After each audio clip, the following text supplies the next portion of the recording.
marco de Expo Negocios 360. Les agradezco el favor de que nos estén acompañando en esta ocasión, en donde tenemos un tema muy interesante, nacido en Chile, pero portando a México. Tengo el gusto de poder recibir en esta ocasión al maestro Luis Yáñez. Él, como ya lo he mencionado, pues es una persona que cuando tuve el gusto de conocerlo, había escuchado yo algunas historias muy interesantes, de las cuales pues me encantaría que en este día maestro Yáñez nos platiques un poco. Él es administrador de empresas, titulado por la Universidad de Chile. Además tiene una maestría en administración pública por la Universidad del Valle de México. Ha desempeñado varios puestos públicos, federales, y detrás de ello también ha sido director general del Grupo Corporativo Diamante, un grupo de empresas que es de las más prestigiadas en México. Asimismo, es creador de la carrera universitaria de seguridad privada en la República de Chile, en la Universidad Autónoma de Chile y Universidad de Aconcagua de Chile, del año 2006 al 2009. Y también, dentro de todos los logros que él ha tenido, ha sido profesor en la UNAM, en la división de posgrado de la Facultad de Contaduría y Administración, y de posgrado también en la Universidad del Valle de México. Ha publicado diversas revistas y artículos, y es autor de un libro de planeación y análisis de gestión en el sector público en el Instituto de Investigaciones Jurídicas de la UNAM, por la editorial PAC en 1986, y todavía a la fecha este libro forma parte de la bibliografía de algunas de las carreras de Derecho de varias universidades en México. No continúo leyendo porque su currículum es bastante extenso, en donde nos habla respecto de varios de los cargos que ha desempeñado tanto en México como en lo que vendría a ser su país natal, Chile. Pero en esta ocasión tenemos entonces el gusto de recibirlo. Luis, un gusto estar el día de hoy aquí contigo. No, pues el placer es mío, y muchas gracias por la distinción que me haces, Miguel, y a todos los amigos y amigas que están escuchándonos y viéndonos en este momento. Pues yo estoy a tus órdenes y en todo lo que yo pueda servir y seguir sirviendo a México con mucho gusto. Te agradezco mucho, Luis. Oye, pues yo recuerdo en mis mozos años de la preparatoria, en donde, estando en el primer año, pude tener la oportunidad de que fuera invitada para una de las planillas y empezar a concursar en esas organizaciones estudiantiles, en donde de pronto te encuentras que tienes un idealismo muy grande, pretendes que vas a poder servir a una comunidad estudiantil, y de pronto te encuentras con una realidad, ¿no? Que si tú llegas a obtener lo que vendría a ser un puesto estudiantil de lucha o de lucha social, pues hay grandes retos que hay detrás de ello. Y esto me recordó mucho cuando me hablaron de ti y cómo es que desde joven, ¿no?, empezaste en un aporte social allá en tu país, Chile. Platícanos un poquito cómo se da todo esto. Bueno, como te platicaba antes de iniciar esto, yo nací en la ciudad de Punta Arenas, Magallanes. Punta Arenas es la ciudad más austral del mundo. Dije ciudad porque nuestros amigos argentinos crearon una ciudad que le llaman ellos, es Ushuaia, pero la hicieron mucho después y con el afán de poder sí tener la ciudad o pueblo más al sur del mundo. Pero ciudad como tal, Punta Arenas tiene ya larga data. Recordemos que antes que se abriera el canal de Panamá, el único paso que había para pasar del océano Atlántico al Pacífico, pues era por Punta Arenas.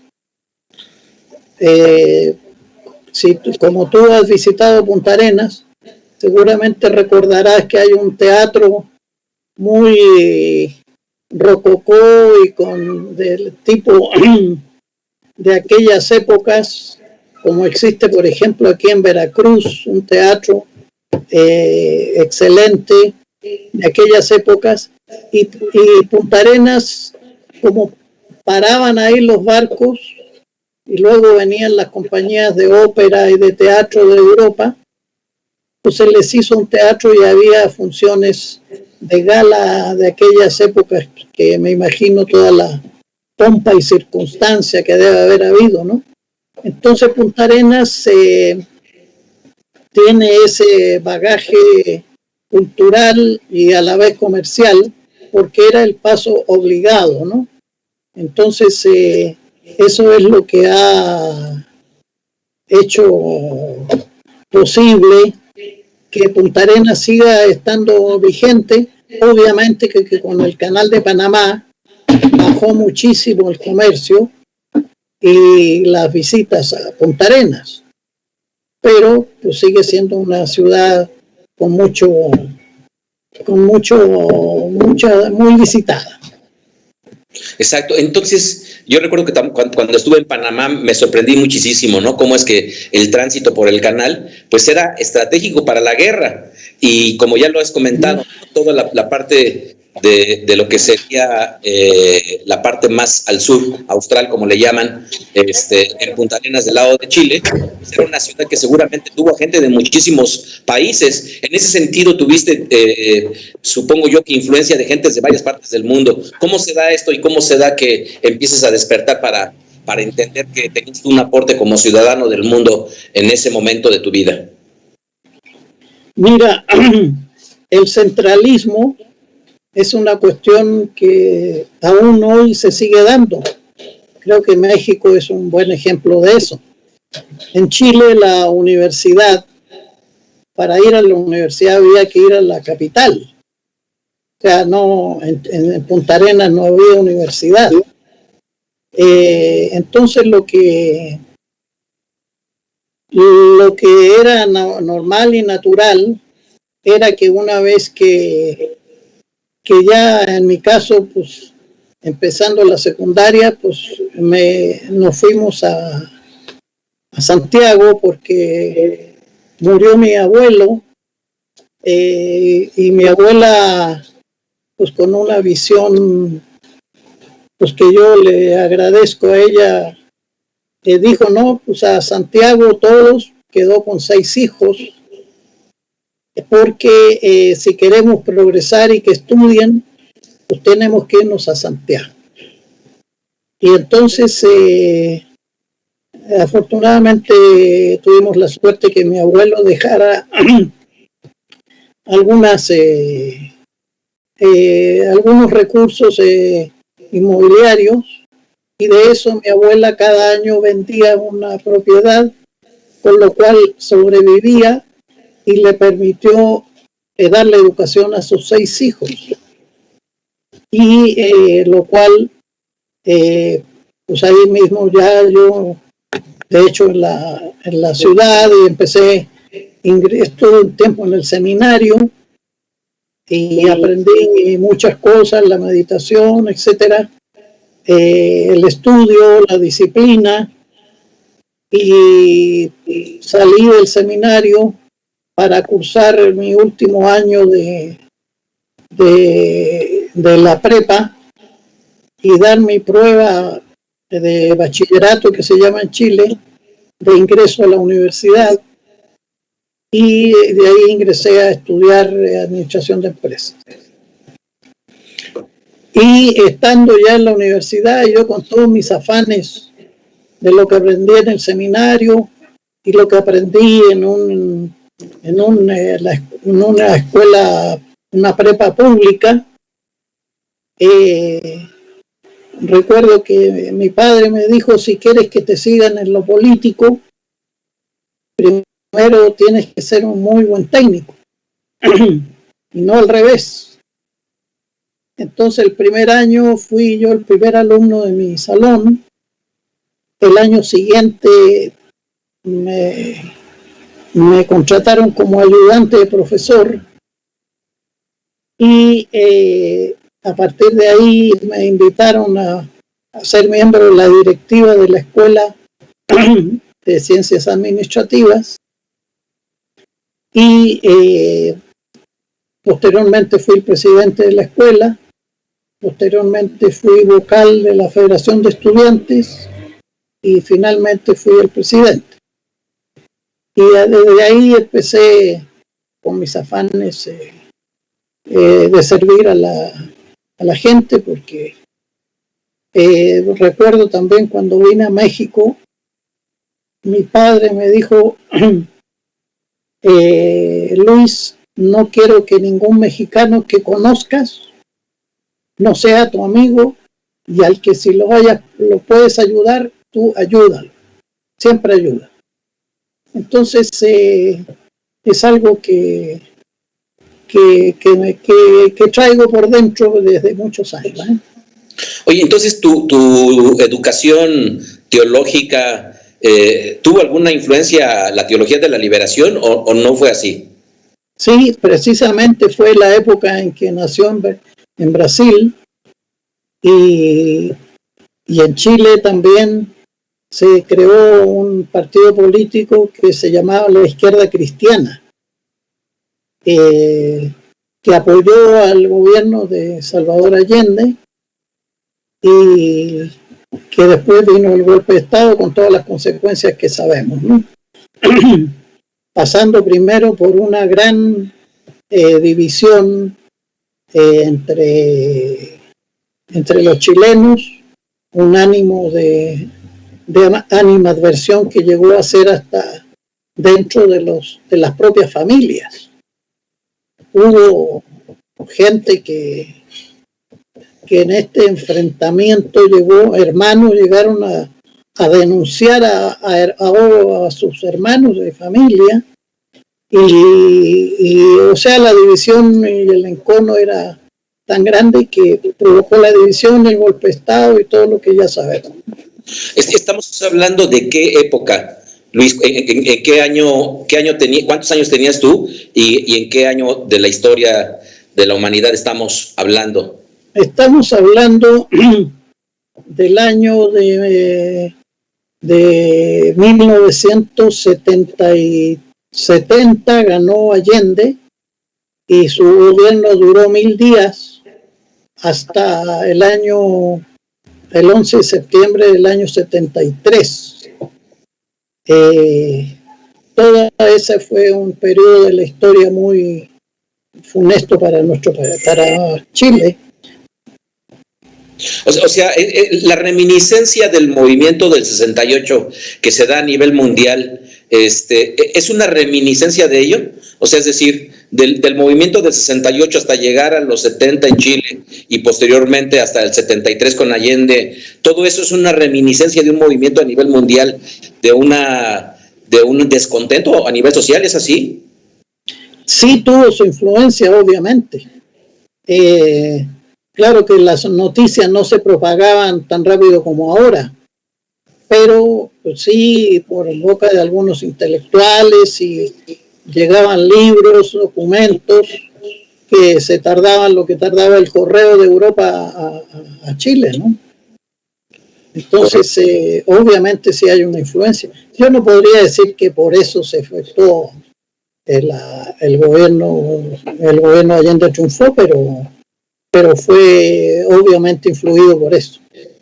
Y en el caso de este encono que hablas de las familias, versus el encono que ves hoy en día en México entre fifís y chairos, ¿qué le ves de distinto? Porque muchas veces cuando las personas pensamos en que no hay fifís, no hay chairos, sino todos somos mexicanos, por otro lado piensas que tal vez hay una desesperanza, ¿no? De que algún día este encono, pues al final del día permanezca y no se quite. Chile lo vivió de una manera muy profunda, ya lo has comentado, denunciaron miembros de la familia a sus primos, a sus propios hermanos, y esta denuncia pues llegó a la sangre. ¿Cómo lo ves hoy en día este contraste del encono real que vivieron versus lo que está sucediendo hoy en México?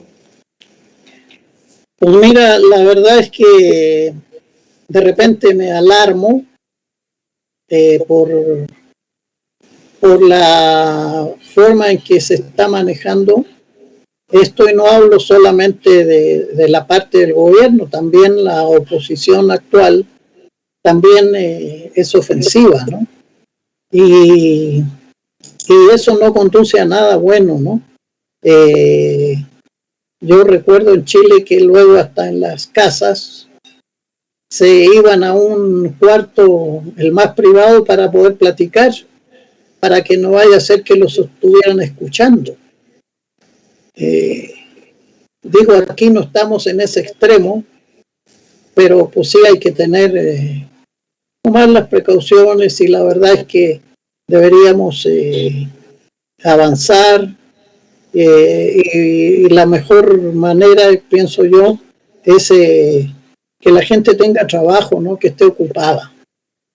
Eso es una gran ayuda, que tenga su trabajo y que todos podamos de alguna forma ayudar en la medida que podamos, ¿no? Entonces, ¿te encuentras tú de alguna manera teniendo varios cargos representativos y a la postre, pues una lucha en contra del gobierno? Recuerdo que nos platicaban una anécdota tuya en donde pues estuvo en riesgo tu vida y eso conllevó a que fuera un tanque de guerra, ni más ni menos, hasta tu casa por ti, a poder llevarte, ¿no? Para que pudieras escapar de Chile. ¿Cómo se da ese evento? Bueno, sucede que cuando vino el golpe de Estado, yo era el presidente de la Comisión Nacional Electoral de la Universidad Técnica del Estado. Vendría a ser un equivalente aquí del Politécnico. En esa época y actualmente, los cargos de decano o director de facultad, el rector, los directores de los departamentos de cada facultad se elegían por votación directa, se eligen por votación. Votan los académicos, votan los alumnos y vota el personal administrativo. Claro que el voto de un académico valía el 80%, el voto de un administrativo el 15% y el de un estudiante el 5%. Pero todos se sentían incorporados y tomados en cuenta para la elección de las autoridades universitarias. Entonces yo era digamos, el INE universitario, ¿no? Y resulta que cuando vino el golpe de Estado, el gobierno de Pinochet designó en cada universidad un militar como rector. Entonces nadie podía moverse en el país si no era con un salvoconducto, que en mi caso en la universidad me lo tenía que firmar el rector. Entonces mi padre le habló a un amigo que era general de carabineros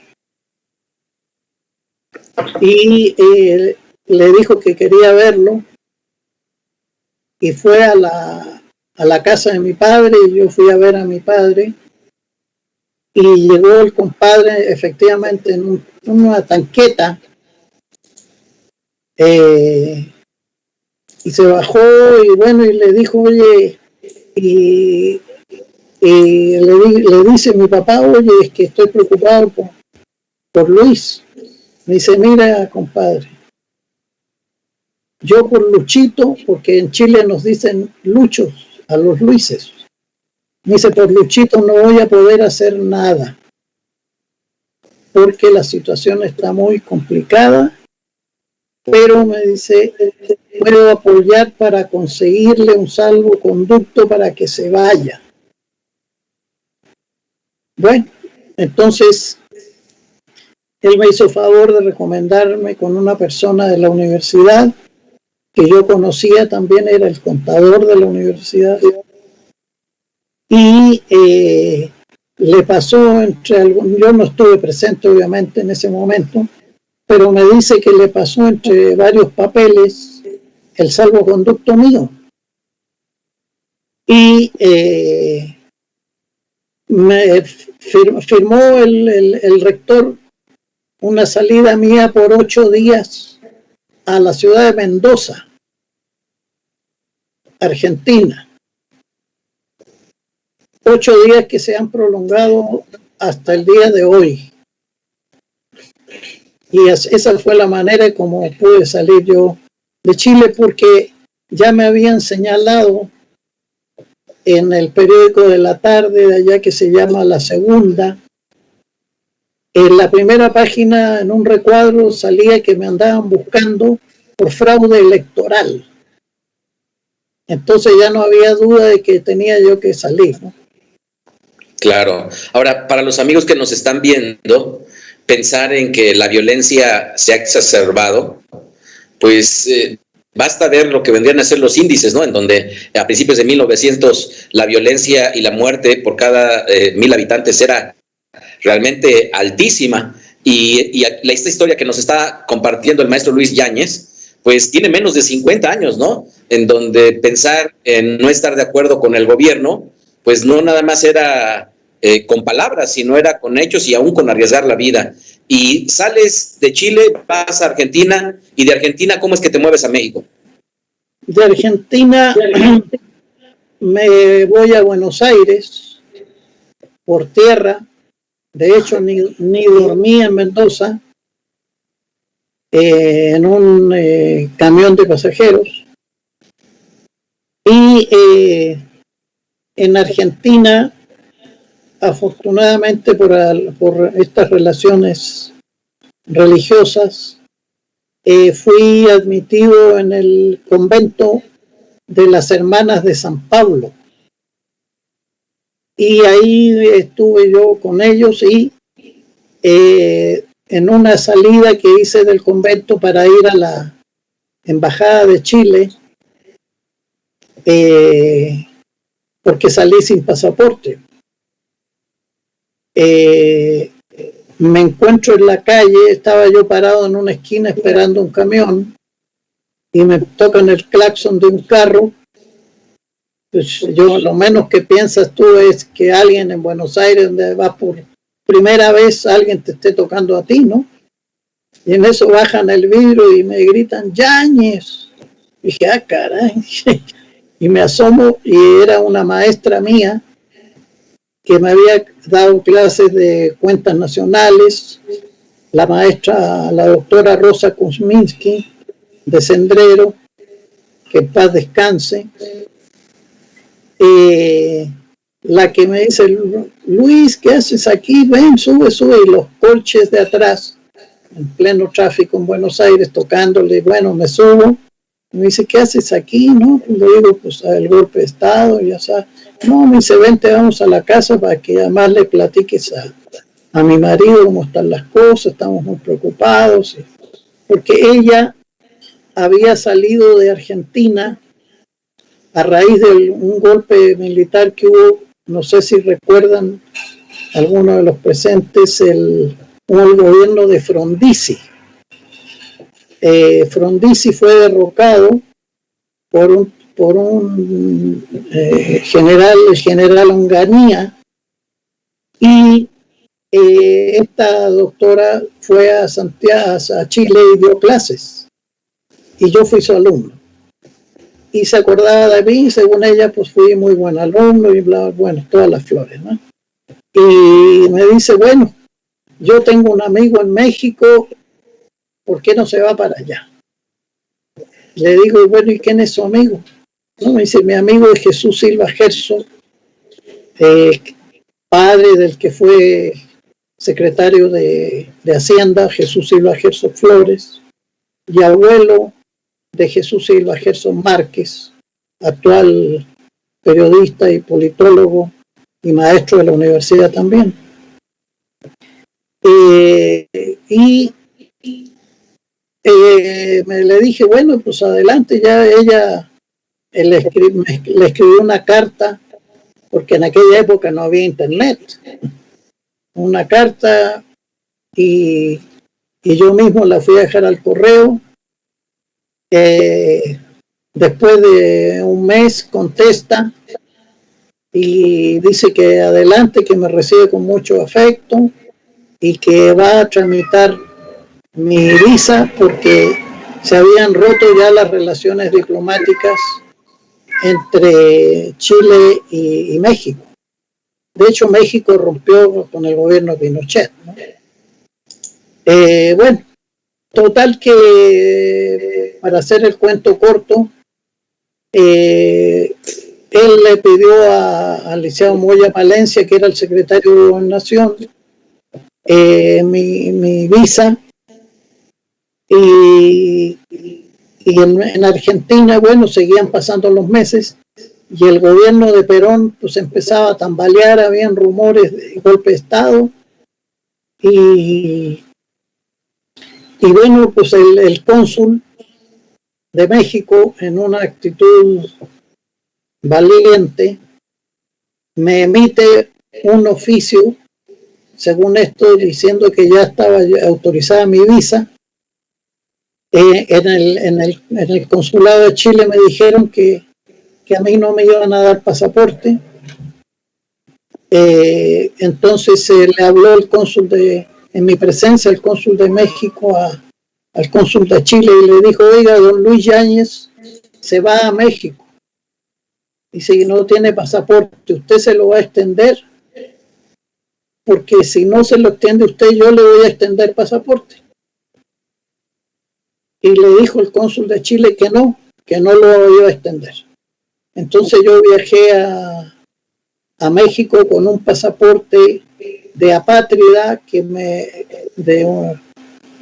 extendió el cónsul mexicano, que se llama documento de identidad y viaje, que aún lo conservo, y con ese llegué aquí, pero llegando aquí en el aeropuerto me comentan que esa visa que se nombra en el oficio no existe y que me dan 24 horas de plazo para salir del país. Entonces, bueno, entonces salí, llegué al Hotel Da Carlo ahí en el Monumento de la Revolución y en la mañana muy temprano le marcamos a don Jesús Silva Gerso y contesta a su esposa y dice: no, Jesús no está. Bueno, ¿cómo tan temprano a las 8? No, dice, es que Jesús se fue a un desayuno a Los Pinos, porque hoy, 18 de marzo, se celebra la nacionalización del petróleo. Don Jesús Silva Gerso es un personaje importantísimo en la nacionalización del petróleo en México. De hecho, yo considero que él fue el hacedor de las cosas, ¿no? Siendo el ideólogo Lázaro Cárdenas. Y me dice: pero va a estar en el Monumento a la Revolución a las 11 de la mañana en un acto con el presidente Echeverría. Afortunadamente, por estas cosas del destino, no tuve que caminar, sino bajar del hotel y me senté no en la primera fila, pero en la segunda, y a esperar que empezara el acto. Llegué como yo creo 1 hora antes, ¿no? Se me quedaban viendo extraños ahí, yo como de traje y de corbata, ¿no? Entonces, bueno, vino el evento y los discursos, habla don Jesús Silva Gerso,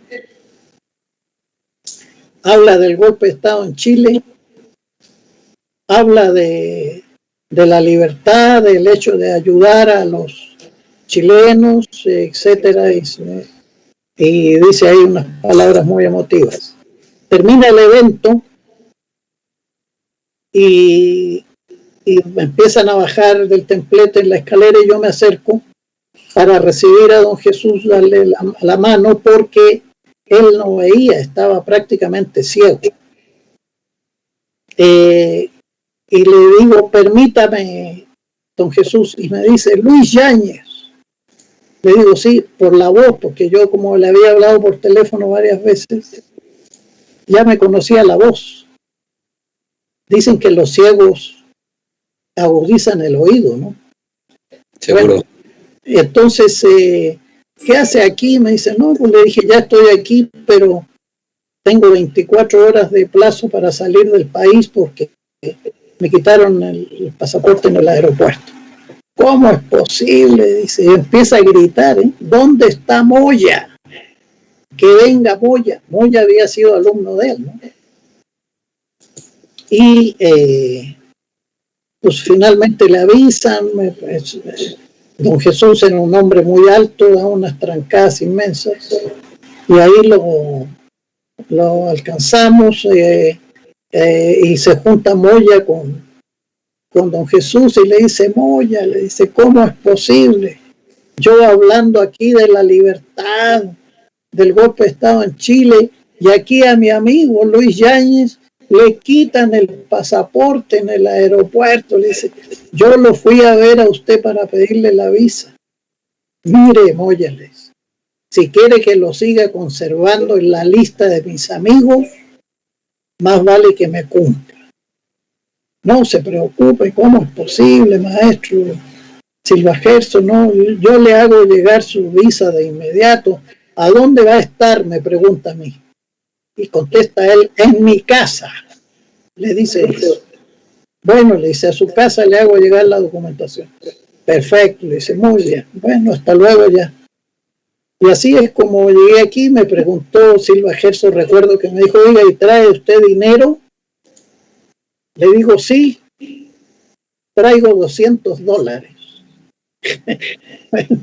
Entonces, bueno, ya después llegué a su casa, me hizo un cheque, me recomendó irme a vivir en una casa de huéspedes, en fin, y ya me recomendó con su hijo Jesús, que era director general de Infonavit, recién creado, hacía de hecho unos días, y tuve suerte de empezar a trabajar en Infonavit. Oye, Luis. No fue fácil, ¿eh? Ya lo creo, y sobre todo que el tema cultural es un choque enorme, ¿no? Muchas veces no alcanzamos a dimensionar lo que viene a ser estos choques culturales. Aunque hablamos español, pues la tropicalización de lo que vendrían a ser el significado de las palabras no es lo mismo por los países, la forma en la cual se conduce, digamos que el medio, ¿no? Ya bien sea o político, gubernamental, eran tiempos diferentes y a la vez te enfrentabas con un país en el cual seguramente no tenías familiares en México, pero con el paso del tiempo adquieres tú varios puestos públicos y te vuelves un experto en seguridad. ¿Cómo es que llegas a esta materia de la seguridad y empiezas a aportar con estos diversos puestos gubernamentales a este país y el agradecimiento en esta materia de la seguridad? Mira, fue algo, pues digamos que yo no lo busqué como tal. Sucede que en uno de los cambios de gobierno ingreso a ASA, al órgano interno de control, a cargo de una gerencia en el área de personal. Y ahí en ASA después me correspondió, se armaron los grupos aeroportuarios, 5 grupos aeroportuarios, y me encargan a mí el área de finanzas y administración del grupo aeroportuario Centro Norte, con sede en Monterrey. Bueno, cuando se venden los grupos aeroportuarios que se privatizan, yo me quedo sin chamba y me invitan al Secretariado Ejecutivo del Sistema Nacional de Seguridad Pública. Y ahí estuve como coordinador regional prácticamente 5 años, y de ahí empecé con el área de seguridad. Después de un tiempo ahí mismo en Gobernación pasé al Instituto Nacional de Migración, llegando a ser encargado de la subdelegación regional en el aeropuerto de la Ciudad de México, a cargo de 200 y tantos agentes federales de migración en las dos terminales, un puesto muy delicado, muy importante. Y después de ahí me pasé a la Secretaría de Seguridad Pública Federal cuando se creó en el gobierno de Fox, también como coordinador regional, y posteriormente ahí mismo pasé a la Dirección General de Seguridad Privada. Y ahí en la Dirección General de Seguridad Privada estuve hasta el año 2019, con un intervalo de que fui a Chile por un lapso de casi 4 años, que también me invitaron para echar a andar esta área de seguridad en la universidad, y echamos a andar la carrera, pero después pues vino allá un terremoto. Se recuerdan el último, que es el más grande que ha habido en el mundo, ¿no? En Chile. Y mi esposa pues ya me dijo, ¿sabes qué? Yo aquí no me quedo ni un día más. Y bueno, entonces decidimos regresar. Y ya de ahí pues estoy aquí, me regresé a la Secretaría de Seguridad, y ahí donde estuve hasta hace poco, y espero que dentro de algún tiempo vuelva yo a reingresar. ¿Cómo es que se da, Luis, el tema de ser asesor parlamentario en la Cámara de Diputados?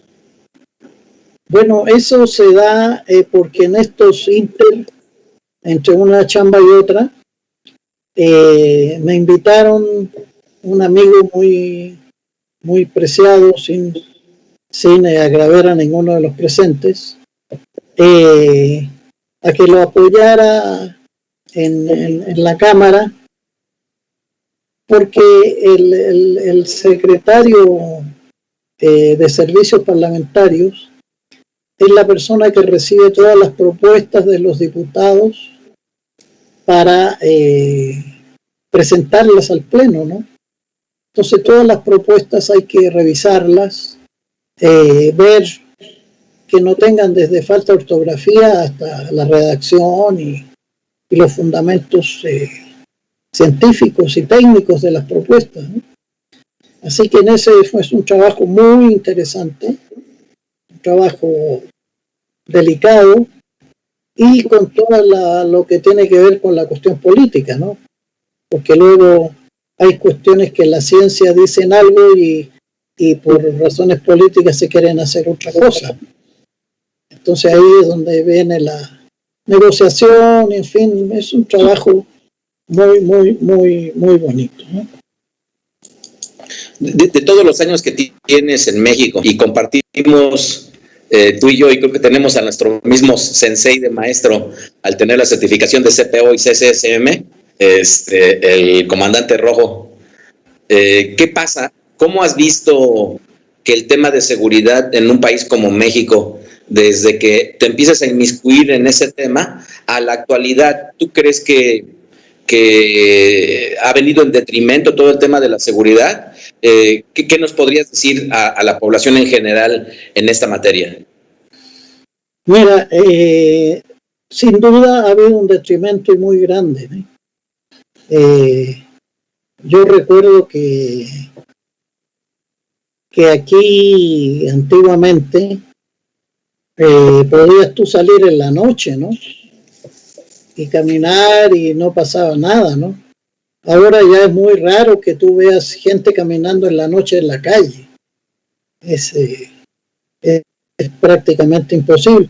Yo fui invitado por la Guardia Civil Española, estuve en España hace un par de años, y yo me recuerdo que en la noche, después de una reunión muy larga y en fin, de haber cenado algo, salí a la puerta del hotel, y entonces el portero me dice, mire, dice, aquí en España usted puede salir, puede caminar, me dice, aquí no pasa nada.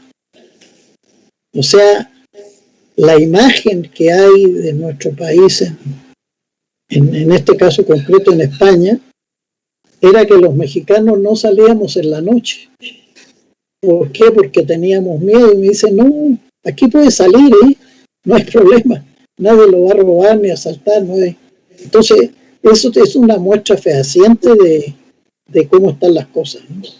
Y efectivamente, la seguridad privada, como todos sabemos, ha adquirido una importancia mayúscula, precisamente porque el número de delitos ha crecido a un grado exponencial y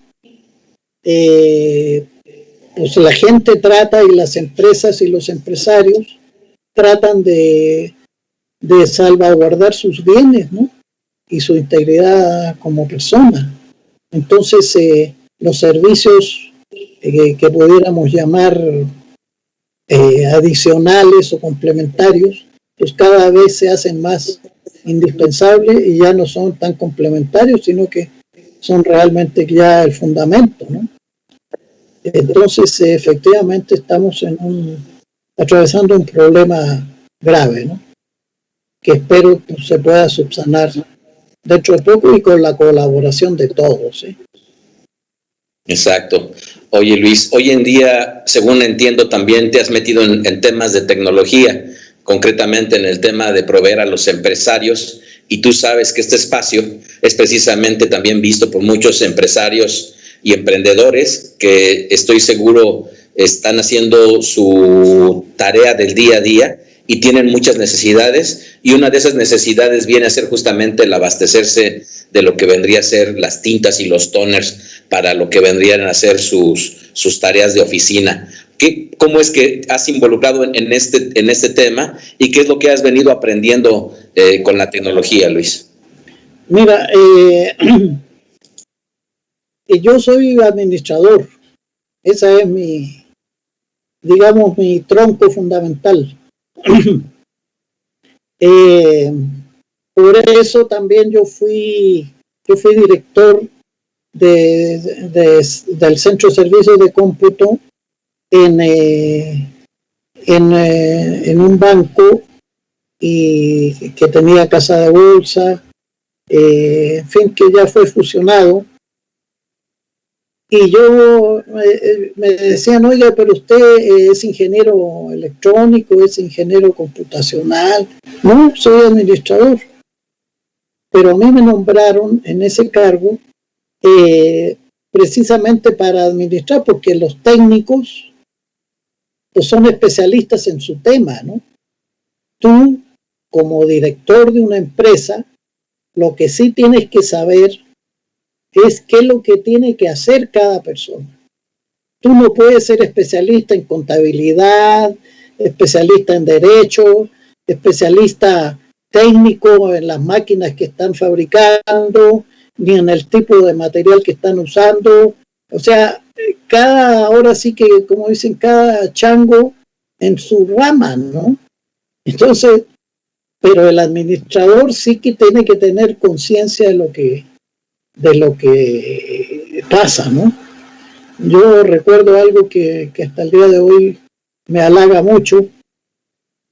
Yo tuve un jefe al que recuerdo con mucho cariño, Carlos Sales Gutiérrez, que fue subsecretario de la Banca Nacional, que alguna vez me dijo, yo estoy tranquilo contigo, me dice, porque yo sé que tú sabes lo que hay que hacer.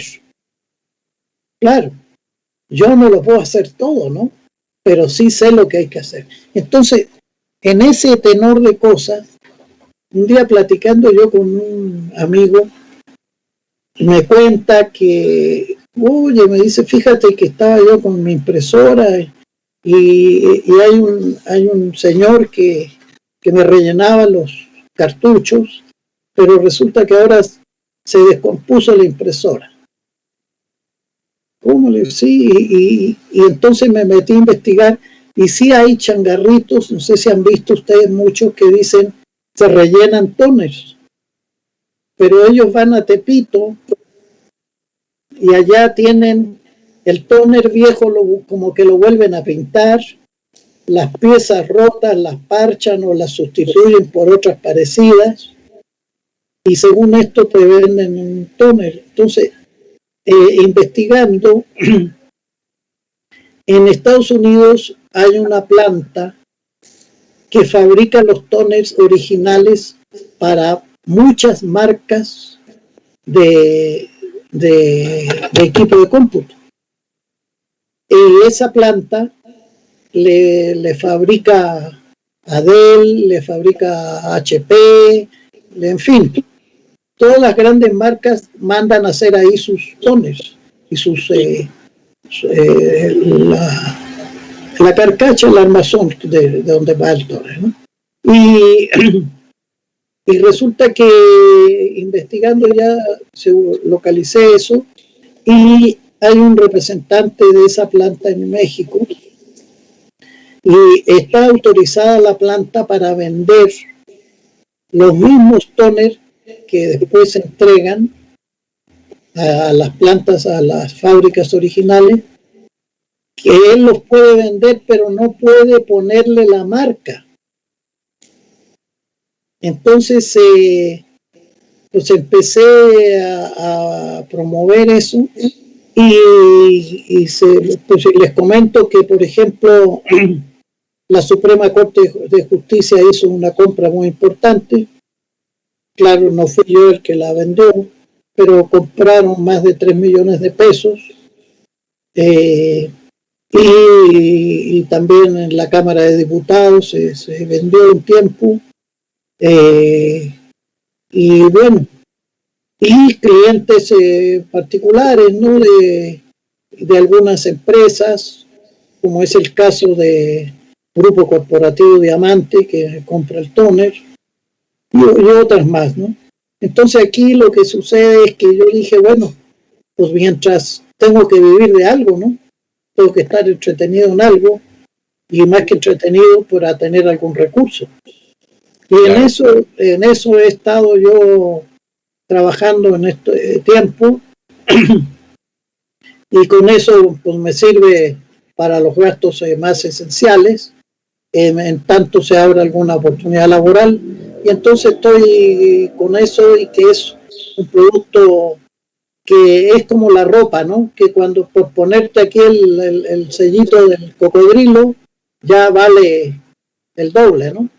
Es lo mismo con los tóners. Son originales, pero no son con la marca. Claro. Ahora, entonces ya nos hablaste de que tienes una garantía de calidad.